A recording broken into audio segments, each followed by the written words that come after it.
Tuhan adalah Tuhan yang memberikan air kelapa hijau sama Lego. Kalau hal sederhana kayak gitu aja dia perhatikan, apalagi perkara besar dalam hidupmu. Amin. Itu Tuhan kita. Makanya Daud ngomong sama jiwanya, hai jiwaku, janganlah lupakan segala kebaikannya. Dokumentasikan perkara-perkara kecil dalam hidupmu. Shalom semua, selamat datang di Masyarakat Kristen dalam segmen Kata Pakpen dari Pastor Billy Lantang. Kalau di awal kita bahas soal kebaikan Tuhan lewat air kelapa dan Lego, di segmen ini beliau bakal tampar kita dengan realita. Apa sih sebenarnya panggilan dan ibadah itu? Apakah cuma di dalam gereja? Ini bagian yang paling mengubah perspektif saya. Mari kita selesaikan bersama-sama. Tapi sebelum itu jangan lupa like, komen, dan subscribe. Let's go!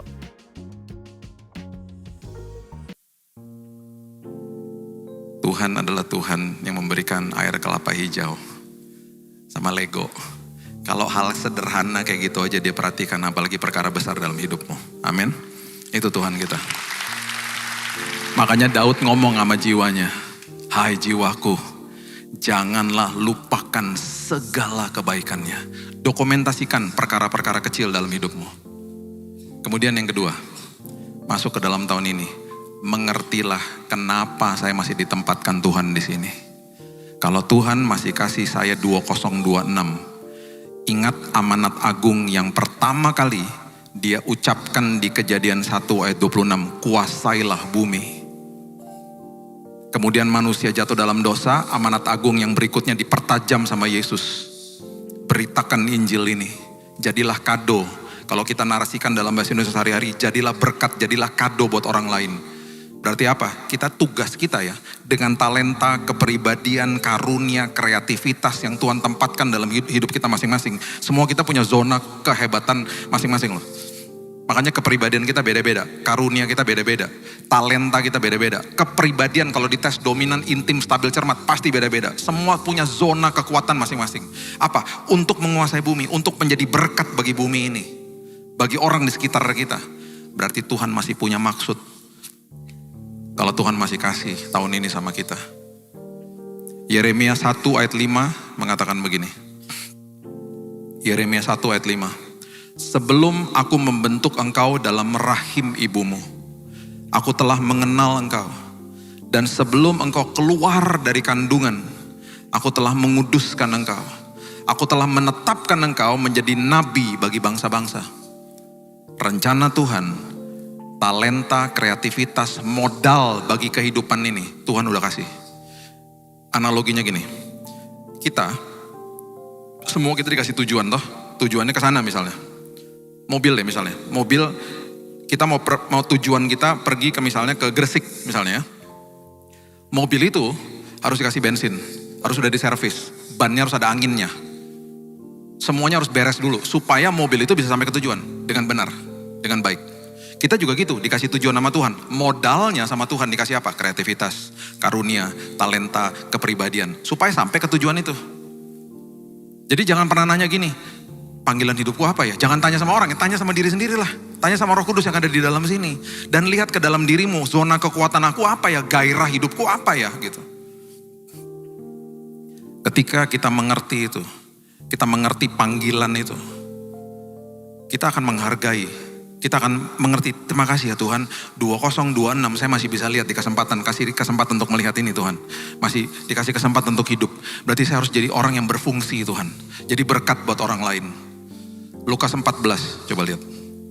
Ayat 12 sampai 14. Lukas 14, ayat 12 sampai 14. Yesus berkata juga kepada orang yang mengundang dia, apabila engkau mengadakan perjamuan siang atau perjamuan malam, janganlah engkau mengundang sahabat-sahabatmu, saudara-saudaramu, kaum keluargamu, tetangga-tetanggamu yang kaya. Karena mereka akan membalasnya mengundang engkau pula, dan dengan demikian engkau mendapat balasnya. Karena orang biasanya berbuat kebaikan ingin mendapat balasnya.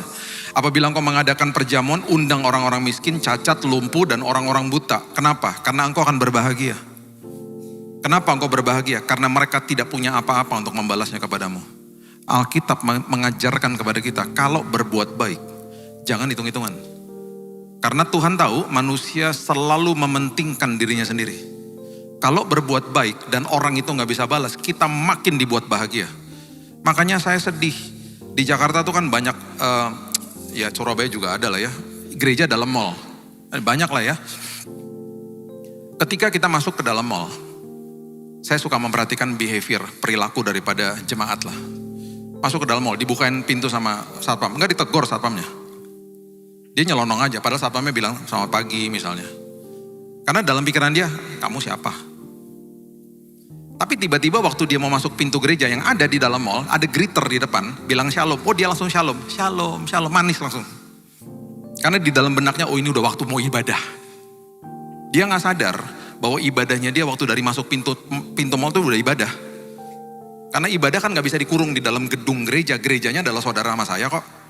Pengertian firman Tuhan adalah the assembly of the believers, ecclesia. Saya katakan berkali-kali, semua yang fisik di perjanjian lama dimasukkan ke dalam sini sama Tuhan.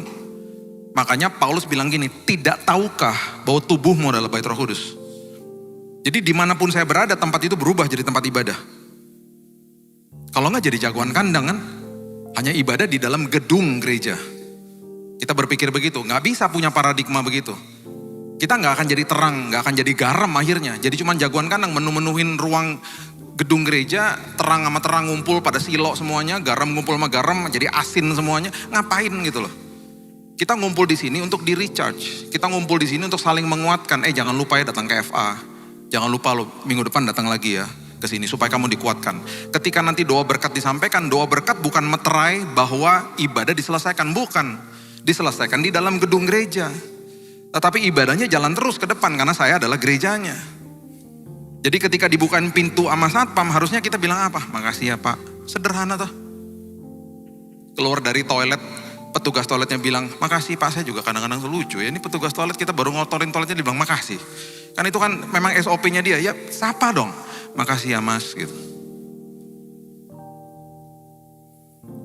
Saya kalau traveling kayak gini ya, saya udah siapin uang tip.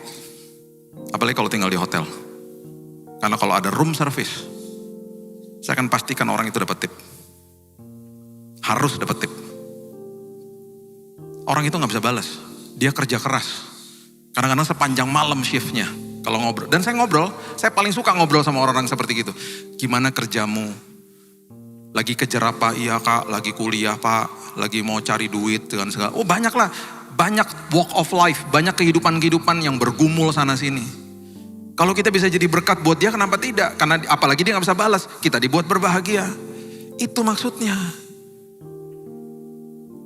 Bagian ini menekankan pada integrasi iman. Pendeta Billy menjelaskan bahwa ibadah yang sejati tidak berhenti saat kita keluar dari pintu gereja. Kehidupan sehari-hari, karir, hobi, dan hubungan sosial adalah medan ibadah yang sesungguhnya. Tuhan lebih tertarik pada bagaimana kita bersikap di hari Senin daripada sekadar nyanyian kita di hari Minggu. Ibadah adalah gaya hidup atau lifestyle, bukan sekadar durasi 2 jam di dalam gedung gereja. Panggilan setiap orang berbeda, namun tujuannya satu, memuliakan Tuhan melalui keunggulan atau excellence dalam apapun yang tangan kita kerjakan. Apa value yang bisa kamu dapat? Sacredness of work, menyadari bahwa pekerjaan sekuler memiliki nilai spiritual yang sama tingginya dengan pelayanan di gereja. Holistic faith, iman yang utuh tidak terbagi-bagi, tidak bermuka dua antara di gereja dan di kantor. Presence of God, menyadari Tuhan hadir di setiap momen, bahkan saat kita sedang melakukan hal remeh. Penerapan dalam kehidupan sehari-hari. 1. Di tempat kerja, mulailah hari dengan doa pendek. Tuhan, jadikan meja kerja saya altarmu hari ini. Kerjakan tugas seolah-olah atasan langsung kita adalah Tuhan. Kolose 3 ayat 23. 2. Dalam sikap. Berhenti mengeluh tentang pekerjaan yang membosankan. Ubah sudut pandang bahwa pekerjaan tersebut adalah saluran berkat dan kesempatan untuk menunjukkan karakter Kristus, sabar, jujur, dan rajin. 3. Di rumah. Bagi ibu rumah tangga atau pelajar, lakukan tugas domestik atau belajar dengan kualitas terbaik sebagai bentuk syukur atas kesempatan hidup yang Tuhan beri. Itu dia akhir dari perjalanan ketiga kita bareng Pastor Billy Lantang. Saya pribadi jadi diingatkan untuk nggak lagi malas-malasan atau sekadar menggugurkan kewajiban saat kerja, karena ternyata kerja itu ibadah. Kalau menurut kalian, apa bagian yang paling menampar dari khotbah ini? Tulis di kolom komentar ya. Jangan lupa share video ini ke teman kantor atau teman kampus kalian yang lagi butuh semangat baru. Masyarakat Kristen pamit dulu, keep living for Him.